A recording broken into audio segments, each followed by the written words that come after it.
Dans cet exercice, nous allons essayer de faire un document long qui va avoir ce résultat final. Donc c'est un document sur l'Égypte ancienne. On va avoir une page de garde sans numérotation, une première page ici où on aura un sommaire automatique, des images. La numérotation commencera sur la deuxième page. On mettra des en-têtes partout, une organisation avec des chapitres, des sous-chapitres. On va insérer des images. Ici, une partie en 2 colonnes. Ensuite, il y aura l'insertion d'un tableau. À nouveau, des images. Ici, sur cette image, on va orienter la feuille en paysage, alors que les autres images du texte vont rester en portrait. Et ici, à nouveau, des images. Cette partie sera un peu plus simple. Voilà le modèle final. Je vais le retirer et on va partir du texte simple qui a été tapé au kilomètre et avec un autre document où toutes les images sont à disposition. Donc on va faire un copier-coller sur le document qui contient le texte. Alors avant de commencer, pour travailler sur un texte long, je vais afficher, donc je vais aller ici dans affichage, dans le groupe afficher, je vais afficher le volet de navigation pour pouvoir naviguer rapidement sur mon document. Pour l'instant, je ne peux pas encore naviguer par titre puisque je ne les ai pas encore créés, mais je peux naviguer par page. Donc pour l'instant, 3 pages. Je vais commencer par structurer mes pages, donc je vais découper mes pages en fonction du contenu en faisant des sauts de pages. Donc je vais déjà insérer 2 pages au départ pour pouvoir faire la page de garde et la page avec le sommaire. Donc pour insérer des sauts de pages, alors bien sûr je ne vais pas faire à chaque fois des ajouts de paragraphes pour aller jusqu'en bas, ce n'est pas la bonne méthode. Je vais insérer des sauts de pages. Pour ça, je peux aller dans mise en page et faire des sauts de page. Donc j'ai les sauts de page ici. Ou alors je peux utiliser le raccourci pour insérer des sauts de page qui est CTRL-Entrée. Donc ici je fais CTRL-Entrée. J'ai bien mon premier saut de page. Donc ici le contenu est allé à la page suivante. Et je vais en rajouter un deuxième. Donc je me mets avant le saut de page. Je fais à nouveau CTRL-Entrée. Et là, je viens de préparer 2 pages vides qui me serviront tout à l'heure. Donc je répète, la première ici pour la page de garde, le deuxième pour la page de sommaire. Par rapport à mon modèle, je dois passer à la page suivante après la partie mathématiques. Donc ici, j'ai les mathématiques qui s'arrêtent ici. Donc là, à nouveau, je fais CTRL-Entrée pour préparer mes contenus. Je regarde ce que j'ai sur mon modèle, je passe après au niveau du dessin, donc CTRL-Entrée. Ensuite, j'ai un tableau avec les couleurs qui va s'arrêter ici, CTRL-Entrée à nouveau. Les sculptures jusqu'à vêtements et coiffure. Il faut que je trouve vêtements, coiffure. Là, CTRL-Entrée. Le tribunal, c'est la page où il n'y aura qu'une image, mais en paysage. Donc à nouveau, CTRL-Entrée. Et ensuite, je vais finir avec les logements. Ça, c'est la dernière page. Donc là, pas besoin de faire CTRL-Entrée. J'ai terminé sur cette page-là. Donc déjà, vous voyez, j'ai mes documents. Je le vois ici sur le volet de navigation à gauche. J'ai ma structure. Mon document va faire 8 pages pour le moment. Peut-être qu'après, je peux rajouter d'autres pages. Mais en attendant, avec le contenu que l'on m'a fourni et le modèle que l'on m'a donné, j'arrive à cette présentation. Je retourne sur la première page. Ce que je vais faire maintenant, c'est structurer un petit peu mon document au niveau des chapitres. J'ai des chapitres de niveau 1, des chapitres de niveau 2 et des chapitres de niveau 3. Je retourne sur le modèle. Ici, vous voyez, j'ai des grands 1 pour des chapitres comme géographie, sciences. Ensuite, des chapitres de niveau 2, grand 1, petit 1. Et je vais avoir ici sur les couleurs un niveau 3. C'est grand 3, petit 1, petit 1. Pour faire cette structuration, je vais affecter des styles à chaque chapitre. Par exemple, ici pour géographie, donc je me mets au niveau du paragraphe, je vais aller dans accueil et je vais jouer avec mes styles. Donc je vais définir géographie comme étant un style de niveau titre 1. Alors même si pour l'instant ce style titre 1 ne me plaît pas, je l'affecte, je viendrai ensuite modifier pour faire quelque chose de plus sympathique. Le Nil, c'est du titre 2. Ensuite, j'ai Science ici, qui est un titre 1. Calendrier, titre 2. Astronomie, titre 2. Et Mathématiques, titre 2. Je continue sur la page suivante. La médecine, ça reste du titre 2. J'ai Art qui est en titre 1. Peinture en titre 2. Bon, c'est pas la partie la plus amusante, mais c'est celle qui va nous servir le plus. Donc les couleurs, titre 3. Sculpture, titre 2. La vie quotidienne, titre 1. Nourriture, titre 2. Vie quotidienne, titre 2. Vêtements et coiffure, oui, là c'est bon. Alors je continue. Le tribunal, c'est du titre 2 aussi. Logement, titre 2. Ensuite, religion, titre 1. Alors bien sûr, j'aurais pu aussi faire des sélections multiples. Ici, Dieu, temple et tombe. En appuyant sur la touche CTRL, je sélectionne tous les paragraphes qui m'intéressent et je peux les mettre en titre 2. Voilà, j'ai affecté tous mes styles. Alors l'intérêt d'affecter des styles sur des documents longs, c'est la possibilité ensuite de modifier tous les styles du document en une seule fois. Par exemple, par rapport à mon modèle, je vous remontre le modèle. Vous voyez, les titres 1 ici sont en couleur, je ne sais pas trop, je vais la trouver, mais une couleur qui n'est pas du bleu. Voyons qu'est-ce que j'ai appliqué comme couleur ici. Donc je peux regarder sur ce style. Donc ici, du brun tanné, voilà. Et là, celle-ci est un peu plus claire, mais je reste dans la colonne brun tanné. Alors, j'enlève mon modèle et je vais appliquer la même chose ici sur mon document de travail.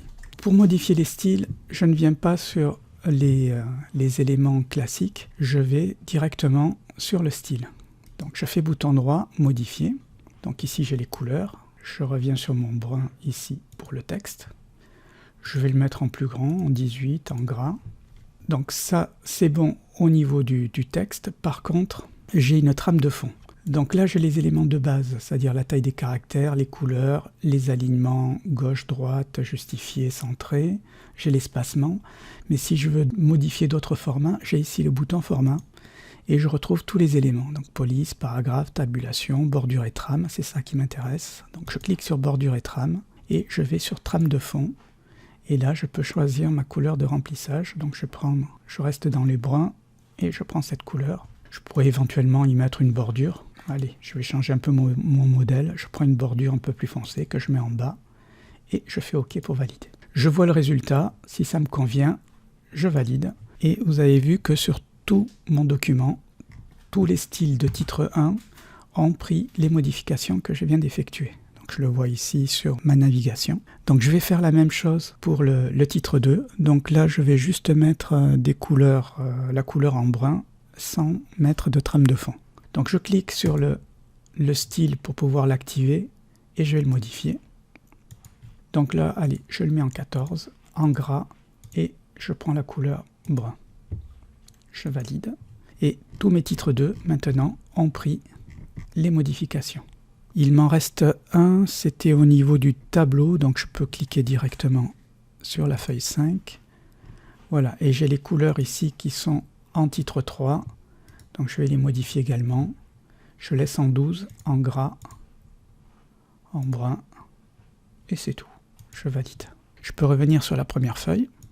Alors ici, par rapport à mon modèle, je reviens, tous les textes sont justifiés.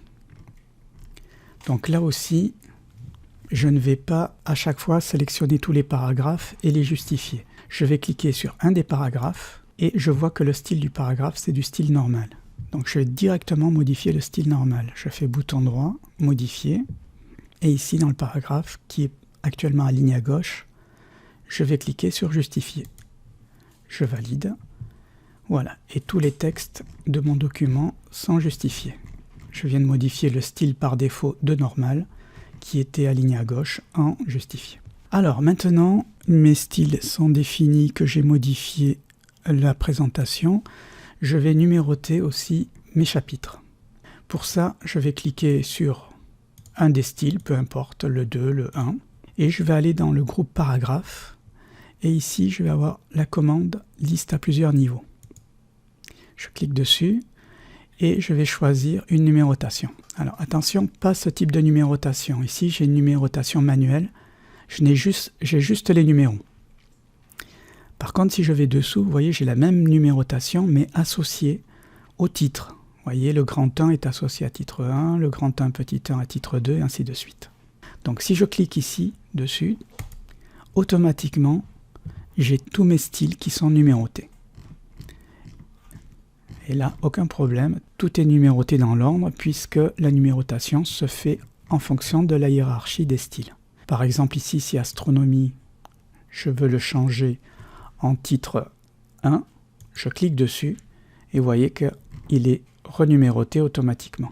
Alors ici, j'en ai un qui n'a pas bougé, c'est pas grave, de temps en temps, il y a des numérotations qui se font pas bien, il suffit de se mettre dessus et de recliquer sur le titre, et tout est bien reparti.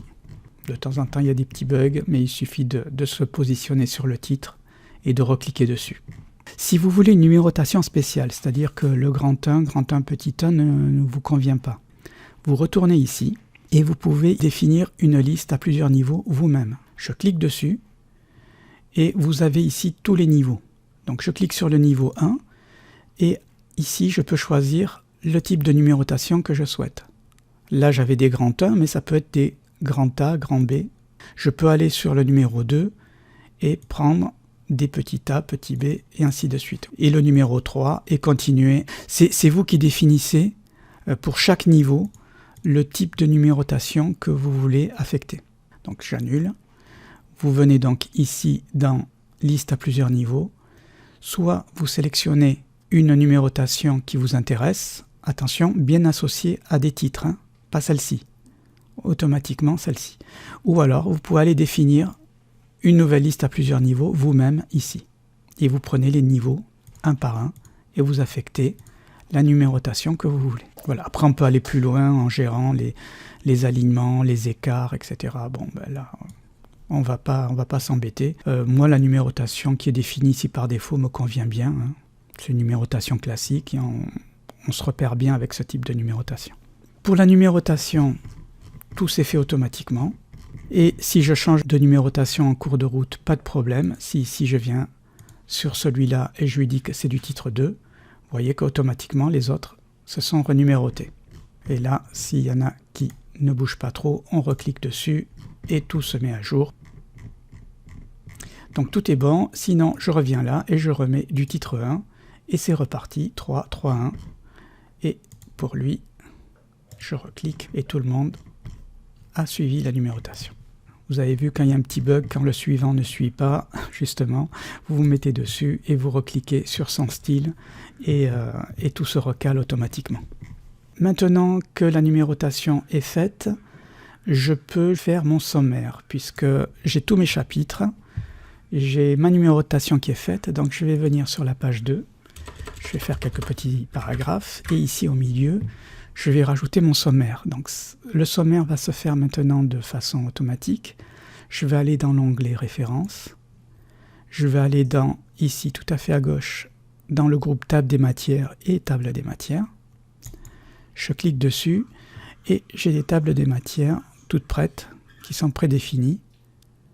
Donc je peux cliquer dessus et vous avez vu que la table des matières se construit automatiquement par rapport au style et à la numérotation. Voilà, d'où l'intérêt dès le départ d'avoir affecté des styles à chaque paragraphe, enfin à chaque titre et sous-titre. Alors la table des matières, bien sûr, si elle évolue, quand vous cliquez dessus, vous pouvez mettre à jour, si vous avez rajouté des chapitres ou des sous-chapitres, vous revenez ici et vous pouvez mettre à jour à tout moment la table des matières. Ou vous pouvez l'effacer. Hop, je supprime. Et la recommencer, puisque c'est assez facile à remettre en place. Vous avez vu que par défaut, la table des matières ici a 3 niveaux.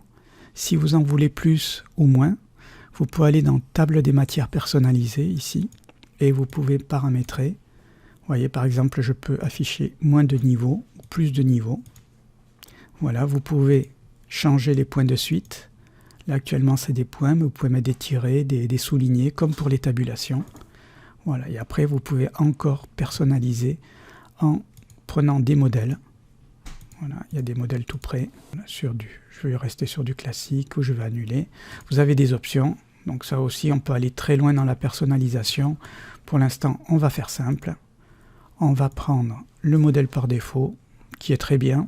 Je clique dessus, et là il m'a construit automatiquement la table des matières. J'ai mon sommaire qui s'est construit tout seul. Après ce titre ici, table des matières, si vous voulez, vous pouvez le changer, il n'y a pas de problème. Ça ne va pas interférer avec les titres et la numérotation. Vous avez vu aussi que la numérotation, c'est fait automatiquement. Il a automatiquement les numéros de pages, même si pour nous, pour le moment, nous n'avons pas encore numéroté les pages. Qu'est-ce qu'il me faut d'autre?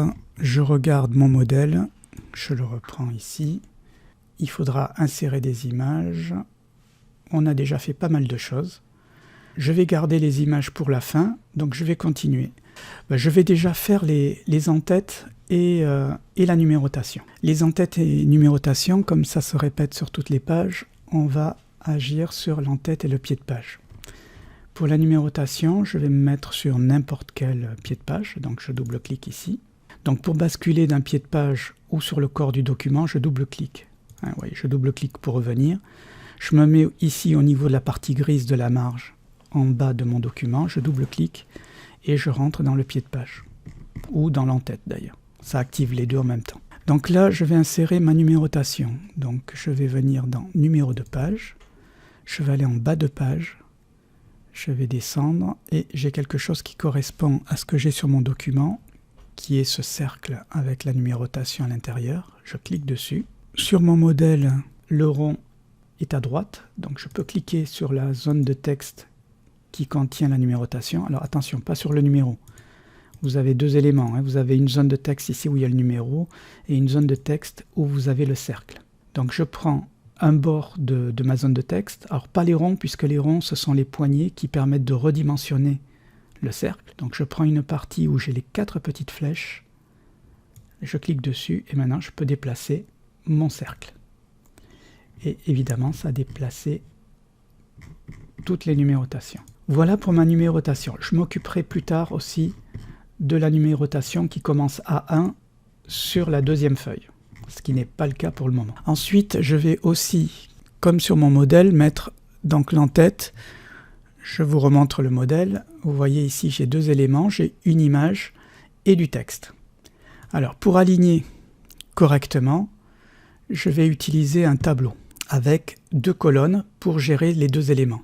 Donc, pour insérer un tableau, je vais dans l'onglet Insertion, Tableau, et je vais prendre 2 cellules. Une ici où je vais mettre une image, et l'autre ici où je vais taper le texte. Je vais le faire de suite. Donc, je tape l'Égypte ancienne. Voilà, donc ce texte, je vais l'agrandir un petit peu, je vais le mettre en gras, en plus grand. Le texte reste là, je pense qu'il est... non, je crois qu'il est aligné à droite ici. Donc vous voyez, comme je suis dans... je vais mettre l'accent. Comme je suis dans le tableau, je vais dans les outils de tableau. Lorsque je clique sur un tableau, j'ai les outils de tableau qui apparaissent. Et dans les outils de tableau, je peux faire la mise en page dans le tableau. Et là, je vais aligner mon texte au milieu et à droite. Et là, maintenant, je vais rajouter une image qui, elle, va être centrée dans cette cellule. Alors, je vais chercher l'image dans mon autre document, ici, et c'est celle-ci. Donc, je fais un copier, le raccourci CTRL-C, ou j'utilise ici le bouton copier. Je retourne dans mon modèle, et soit je fais CTRL-V pour coller, ou bouton droit aussi, donc je peux coller mon image, ou bien sûr, dans le menu accueil, je peux coller également. Alors, l'image vient de se coller, et là c'est pareil, normalement elle est centrée. Donc je vais centrer ici au niveau du tableau. Vous voyez que ça aurait été difficile de le faire sans un tableau. On aurait pu le faire avec des tabulations. Avec les retraits, c'est pas possible, puisque j'ai 2 alignements différents. J'ai l'image qui est centrée dans la moitié de la page, dans cette colonne-là, et j'ai le texte qui est aligné à droite de ce côté. Vous voyez, si je reprends mon modèle, vous voyez, j'ai bien le texte ici qui est aligné à droite, et l'image qui est centrée. Le texte est un peu plus grand d'ailleurs, donc je vais l'agrandir un petit peu. Et je vais le mettre avec la couleur que j'ai utilisée tout à l'heure pour mes titres. Maintenant que mon tableau m'a permis de faire les alignements, je clique sur ce petit icône pour sélectionner mon tableau, et je peux le faire ici directement, je peux enlever les bordures de mon tableau. Et là, je ne vois plus mon tableau, donc je ne vois plus que j'ai aligné avec un tableau. Donc, petite astuce pour faire des alignements, un tableau, c'est parfait, ça va vous faciliter la vie. Alors, si je regarde bien maintenant, mes en-têtes et mes pieds de page sont présents partout dans mon document. Donc cette partie-là est faite. Alors, je vais reprendre mon modèle. Bon, maintenant, je vais reprendre les pages dans l'ordre. Sur la première, j'ai un titre et une image. Et le sommaire, j'ai un petit titre ici aussi et une image à rajouter. Donc ça va être la même chose. Alors, là, je vais insérer un titre et une image. Donc le titre, c'est toujours l'Égypte ancienne. Alors, je ne vais pas le retaper. Je vais repartir ici sur mon en-tête. Je vais recopier cette partie-là. Je reviens ici en double-cliquant, je colle, je centre mon document. Alors, c'était écrit quand même en plus grand, puisque c'est quand même un titre. Alors, je rajoute de l'espace comme ça. Là, pour l'instant, je ne m'embête pas trop. Et ici, je vais mettre une image. Alors, l'image, c'est pareil. Je vais faire simple. Je vais aller chercher l'image qui est ici. Donc, c'est celle-ci. CTRL-C pour copier. Je reviens ici sur mon document, CTRL-V pour coller. Alors au début, quand je colle une image, elle se comporte comme un texte. Quand je clique sur l'image, j'ai outil d'image qui apparaît, mise en forme, je regarde en position et elle est alignée sur le texte. Ça me convient tout à fait, puisque comme il n'y a rien d'autre sur la page, donc je la garde comme un texte, donc elle s'insère dans le paragraphe comme un texte, et l'avantage, c'est que je vais pouvoir la centrer comme si c'était du texte. Et du coup, l'image se centre automatiquement au milieu de ma feuille, en largeur en tout cas. C'est assez simple, cette page est terminée, à part bien sûr la numérotation que l'on verra tout à l'heure. Ici, donc table des matières, je copie le texte, CTRL-C, je double-clique à nouveau, CTRL-V, et je centre. Et je vais chercher l'image qui correspond, ici, donc c'est celle-ci, CTRL-C, je reviens et CTRL-V pour coller. Et là, comme tout à l'heure, elle s'insère comme un texte, donc je vais juste la centrer. Et ma page est faite. Alors attention, j'ai rajouté trop de paragraphes, le saut de page est descendu et ça me crée un décalage. Donc je vais supprimer des paragraphes. Il faut bien sûr que le saut de page n'aille pas sur la page suivante, sinon ça crée une page supplémentaire. Là tout va bien. Pour mes deux premières pages, elles sont terminées, à part, bien sûr, l'en-tête et le pied de page de la page de garde. Je continue ici sur la page Égypte ancienne. Qu'est-ce que je dois rajouter par rapport à mon modèle? Oui, j'ai une note de bas de page ici.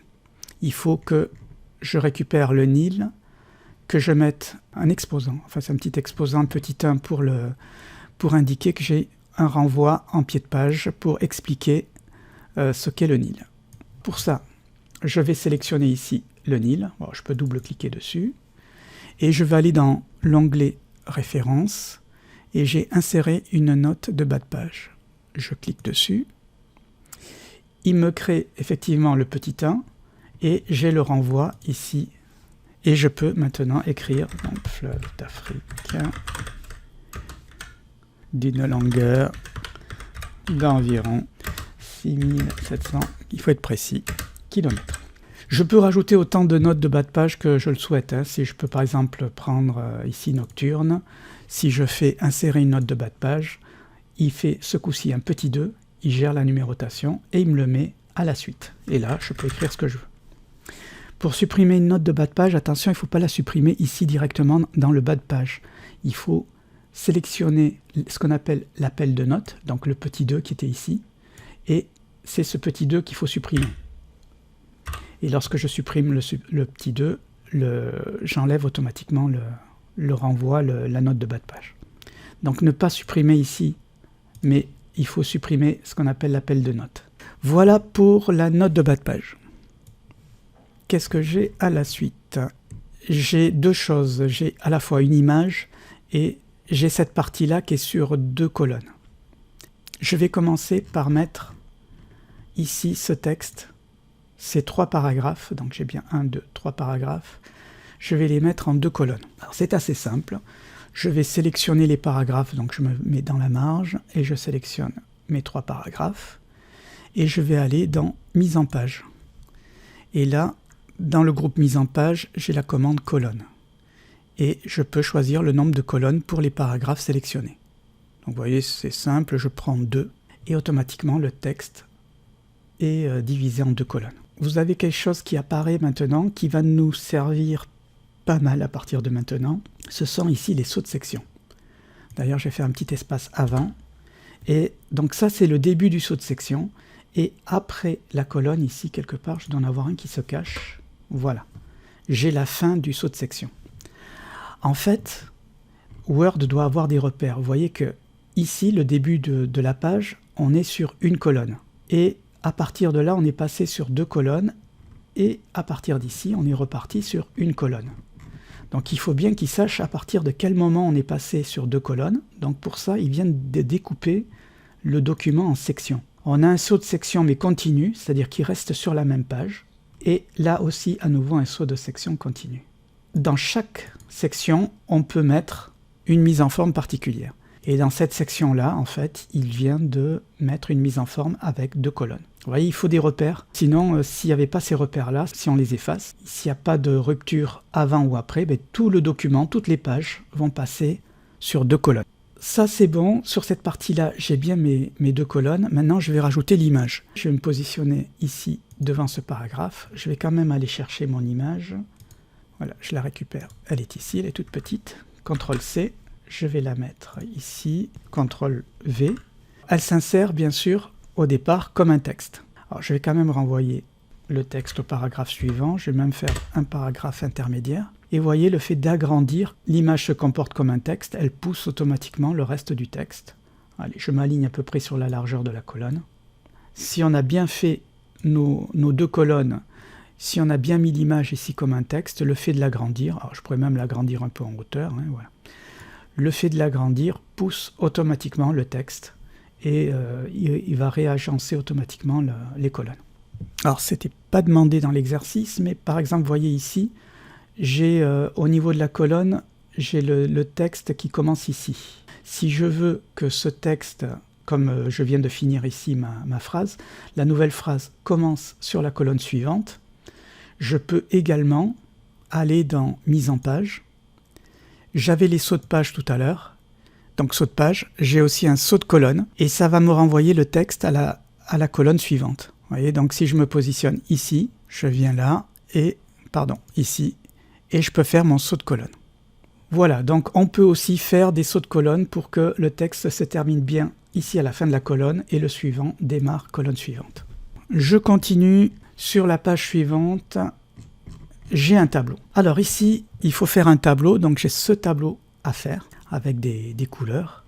Ce que je constate, c'est que j'ai des tabulations entre certaines parties de texte. Donc je pense que ce texte a été récupéré d'un autre tableau et il a gardé des marques de mise en forme des tableaux, c'est les tabulations. On peut, à partir de certaines marques, faire automatiquement des tableaux. Et là, ça va être possible. Alors attention, peut-être je vois qu'ici, il y a un paragraphe qui traîne. Je vais le laisser pour que vous voyez ce que ça fait, mais je pense qu'il y aura une ligne blanche qui va apparaître ici. Je prends tout le texte, je vais aller dans Insertion, Tableau, et c'est ce que je vous expliquais tout à l'heure, mais en le faisant, ça va être plus clair.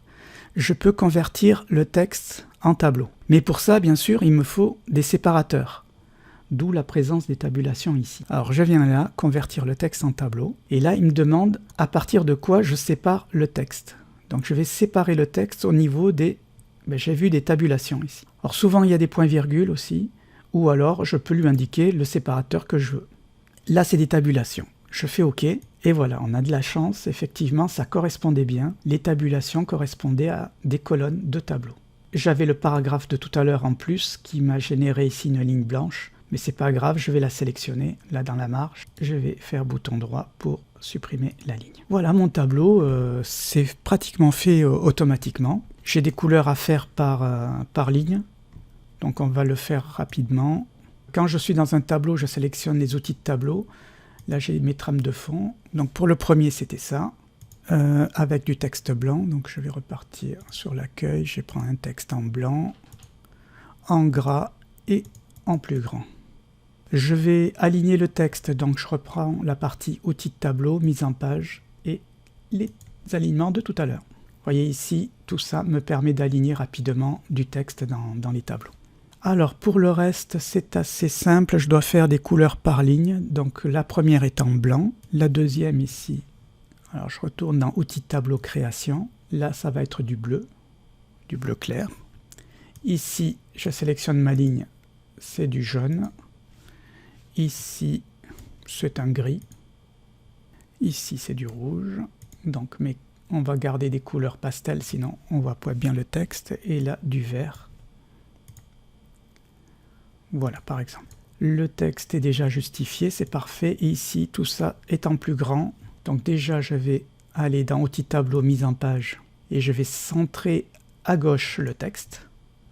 Je retourne dans Accueil. Je le mets en gras et en plus grand. Je vais, dans un premier temps, enlever les bordures. Donc je retourne ici. Je vais mettre aucune bordure. Et par contre, j'ai des bordures blanches horizontales ici. Donc je vais sélectionner ces lignes-là. Je retourne dans bordure et trame. Alors je vais les prendre un peu plus épaisses, sinon on ne va pas bien les voir comme elles sont blanches. Je vais mettre couleur blanc et je vais mettre des bordures intermédiaires. C'est comme celle du bas, on n'en a pas besoin, il faut vraiment les voir entre les lignes. J'ai mis une épaisseur un peu plus grande en blanc et j'ai sélectionné ici les bordures intermédiaires. Je fais OK. Donc forcément, le blanc ici on ne le voit pas, mais les autres, on voit bien la bordure blanche. Donc là, ça correspond à mon modèle. Bon, je les ai fait un peu plus épaisses. Je continue. Sur cette partie-là, on a surtout des images. Des images qui sont à côté du texte. Donc on va ce coup-ci créer un habillage. Tout à l'heure, on avait des images seules qu'on a pu centrer facilement. Mais là, il va falloir faire cohabiter les deux, donc on va faire un habillage de texte. Donc l'image, je peux la mettre n'importe où. Je mets mon curseur ici. Je vais récupérer les images qui m'intéressent. Donc ici, c'est celle-ci. CTRL-C. Je reviens sur mon document. Je fais CTRL-V. J'agrandis un petit peu l'image en prenant une poignée ici sur le côté pour garder le ratio. Mais vous voyez, par défaut, elle se comporte comme un texte. Donc c'est comme si j'avais un gros caractère ici qui me prend toute la ligne. Donc maintenant, je vais changer la façon dont l'image se comporte. Alors je peux avoir le petit raccourci ici, ou alors vous l'avez dans mise en forme. Donc quand je clique sur l'image, j'ai outils d'image, mise en forme, et j'ai ici position. Je ne la laisse pas alignée sur le texte, je vais mettre un habillage. Alors l'habillage ici c'est la même chose pour tout, hein. C'est la position de départ de l'image qui change, mais tout ça c'est la même chose. Donc moi, mon image est plutôt en haut à droite, donc je clique ici, et vous voyez que maintenant l'image s'insère dans le texte et le texte habille l'image, se met autour de l'image. Alors moi je vais le mettre plutôt sur la partie droite. Oh ben, c'est pas trop mal là. Si j'ai besoin de peaufiner un petit peu l'alignement, je sélectionne mon image et je ne l'aligne plus avec la souris mais avec les flèches de déplacement. Vous voyez, je clique sur les flèches et je déplace l'image à chaque fois d'un point, à chaque fois que j'appuie sur une des flèches du clavier. Avec la souris, je peux l'approcher et après, avec les flèches du clavier, je peux peaufiner l'alignement pour qu'il soit le plus précis possible. Voilà, celle-ci est placée. J'en ai une autre à placer ici au niveau nourriture. Donc je vais là. Alors je mets mon curseur ici devant le L. Je vais aller chercher l'image suivante. Donc c'est celle-ci. CTRL-C pour copier l'image. Je reviens sur mon texte. CTRL-V. Elle se comporte par défaut comme un caractère. Elle est alignée dans le texte. Donc je clique sur l'image, outils image, mise en forme. position. Et là, je vais la mettre à peu près ici au milieu. Et maintenant, je peux la déplacer et l'agrandir un petit peu, puisqu'il doit rester juste une ligne dessous. Bon, je peux la laisser comme ça. Je peux peaufiner un petit peu avec les flèches du clavier. Voilà, je suis pas mal là au niveau des images. Je descends, ici il va me falloir une image aussi, donc je vais faire un petit peu de place, quelques paragraphes. Alors, c'est une nouvelle difficulté, c'est que l'image sur cette page est en paysage. Je vais déjà récupérer l'image. Donc l'image est ici, donc je fais un copier. Je reviens sur mon document et CTRL-V pour coller. Si je prends mon texte tel qu'il est là, et que j'aille sur mise en page et que je fasse orientation paysage, voilà, le problème c'est que tout mon document bascule en paysage. D'accord? Enfin, tout mon document presque. Vous avez vu qu'ici, j'ai ces pages-là qui sont sauvées. Alors, pourquoi? Alors, je reviens en arrière.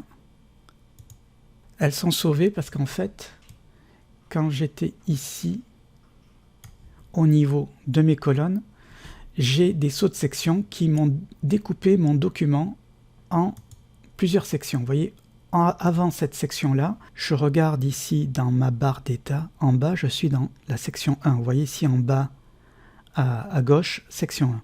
Quand je clique sur mon saut de section ici, donc là où j'ai mes deux colonnes, je suis passé en section 2. Et après, si je me mets ici, je bascule en section 3. Donc le fait d'avoir mis ces sauts de section m'a découpé mon document en 3 parties indépendantes. Et j'ai pu mettre des mises en forme différentes. Et c'est ce que je vais devoir faire aussi sur cette partie-là. Les sauts de section, vous l'avez vu un peu tout à l'heure sur les colonnes, permet de découper mon document en différentes parties, qu'on appelle donc des sections, et dans chaque section, je peux faire une mise en forme indépendante. Moi, sur cette page-là, sur cette page 7, je voudrais avoir une mise en forme en paysage. Et pour pouvoir faire la mise en forme que sur cette page, il faut que je découpe cette page avec une section avant et une section après pour pouvoir isoler la page. Là, à la place d'un saut de page, il faudrait que je fasse un saut de section et je vais faire un saut de section page suivante, comme ça je fais les deux en une seule fois.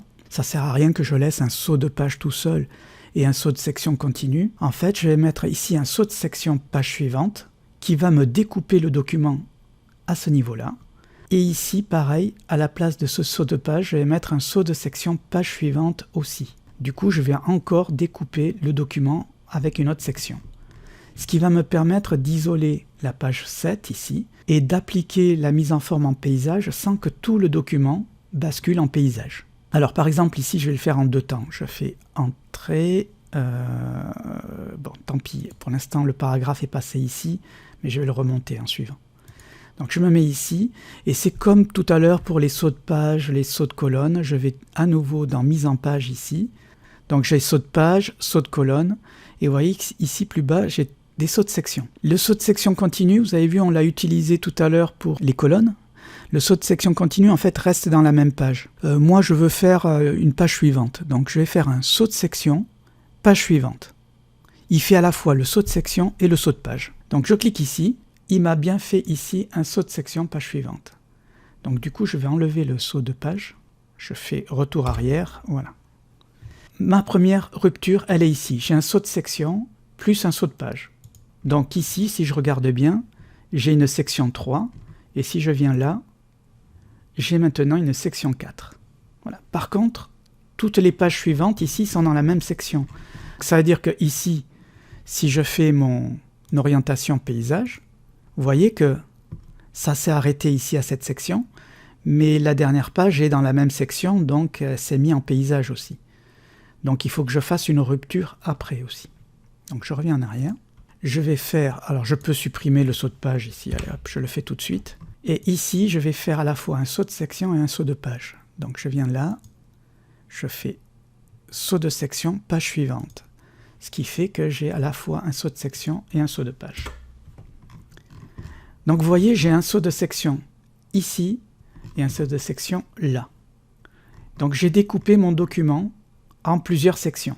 Donc je me mets ici dans la section qui correspond à la page 7.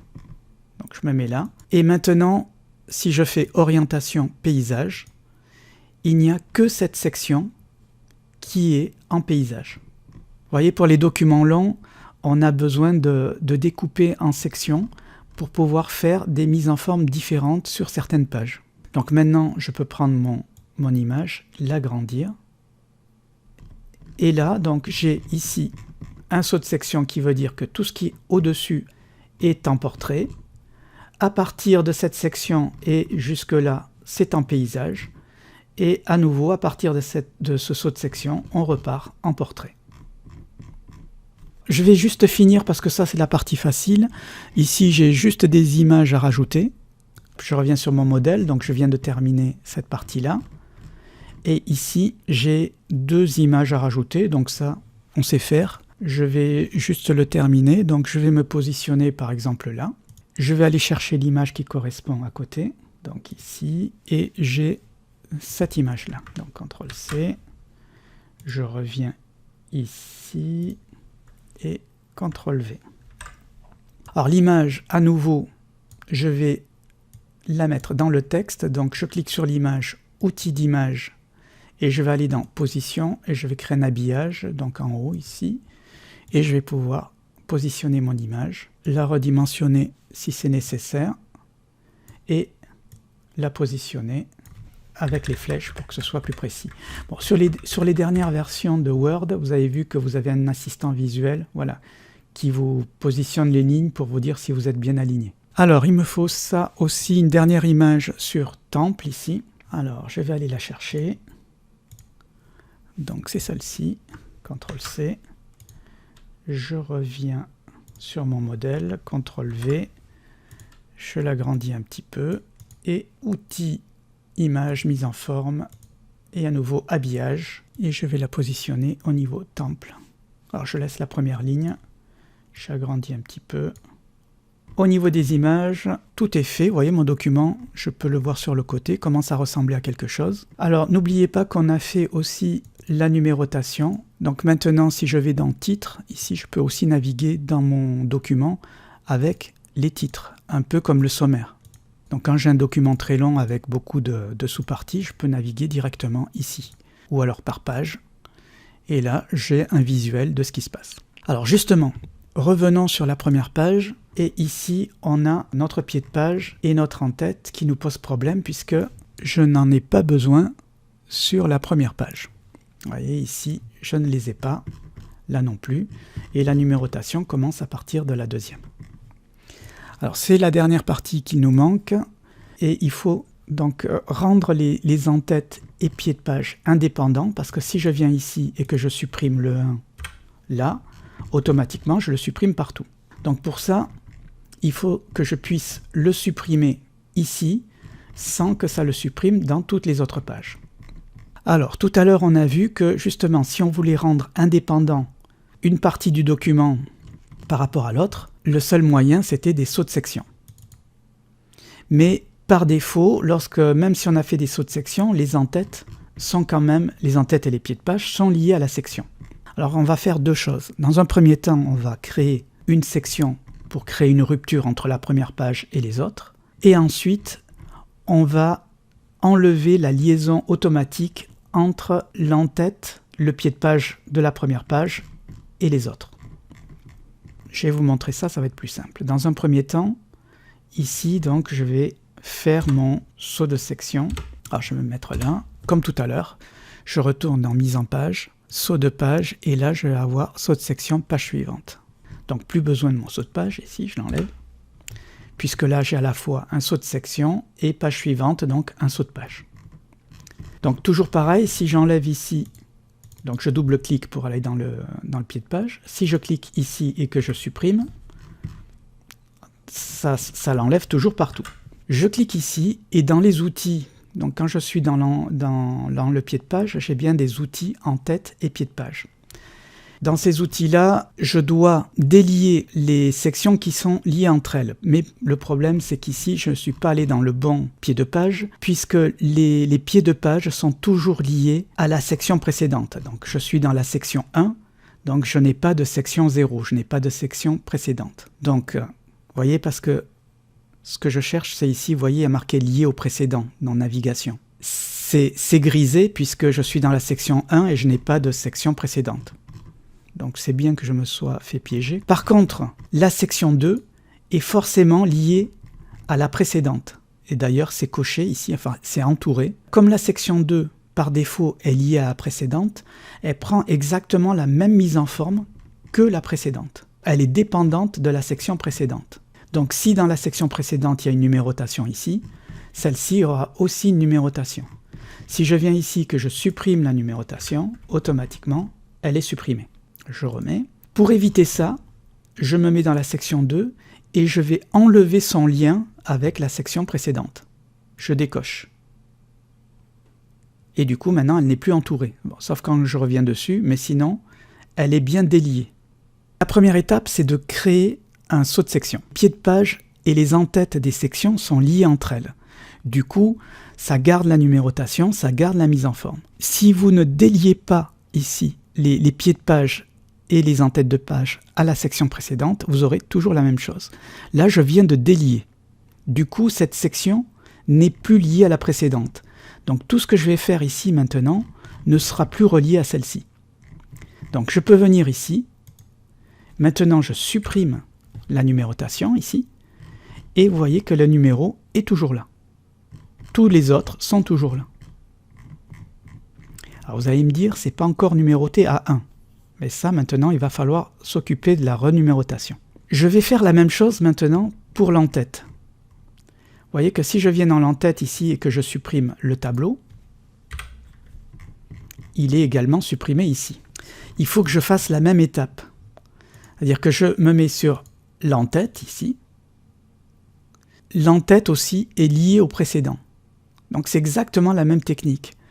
Je vais sur l'en-tête de la section 2, qui est reliée à la section 1, et je clique ici pour décocher lié au précédent. Et maintenant que l'en-tête de la section 2 n'est plus reliée à l'en-tête de la section 1, je peux venir ici, je supprime le tableau dans la section 1, mais il n'est pas supprimé dans la section 2 puisqu'ils ne sont plus liés entre eux. L'opération, ça a été de mettre un saut de section. Par défaut, les en-têtes et les pieds de page des sections sont liés entre eux. Donc je suis allé dans la section 2, dans le pied de page de la section 2 et dans l'en-tête de la section 2 et je les ai déliés, c'est-à-dire j'ai enlevé la sélection liée au précédent, ce qui fait que maintenant j'ai pu tout supprimer dans la section 1 sans que ça vienne interagir sur les autres sections. Voilà. Alors il nous manque quand même quelque chose. Vous voyez que j'ai, grâce à enlever lié au précédent ici, j'ai pu faire ce que je voulais dans l'en-tête et le pied de page, mais par contre, la numérotation n'a pas encore changé. Donc je vais me remettre dans le pied de page de la section 2, et la dernière étape consiste à aller maintenant dans les outils en-tête et pied de page, et aller ici dans numéro de page. Et dans numéro de page, je peux aller dans format des numéros de page, je clique dessus. Par défaut, la numérotation des pages elle se fait à la suite de la section précédente. Vous voyez, même si vous rajoutez plein de sections, les numéros de page se suivent. Par contre, je veux moi ici repartir dans cette section à 1, voilà, ou à 2, ou à 3, vous voyez, en fait vous faites ce que vous voulez. Donc ici, à partir de la section 2, je veux repartir à 1. Je fais OK, et voilà, donc il a bien mis 1, et il a continué pour tous les autres. Voilà, ça c'était la dernière étape. Parce que si effectivement on était plutôt en fin de document avec des annexes, si on a 3-4 annexes qui suivent notre document, on veut que chaque annexe redémarre à 1. Donc la manipulation est la même, c'est-à-dire on rajoute des sections, on enlève lié au précédent et on renumérote à partir de 1. On vient de terminer la mise en forme de ce document long. Je regarde, je vérifie tout a l'air correct. On a fini cet exercice.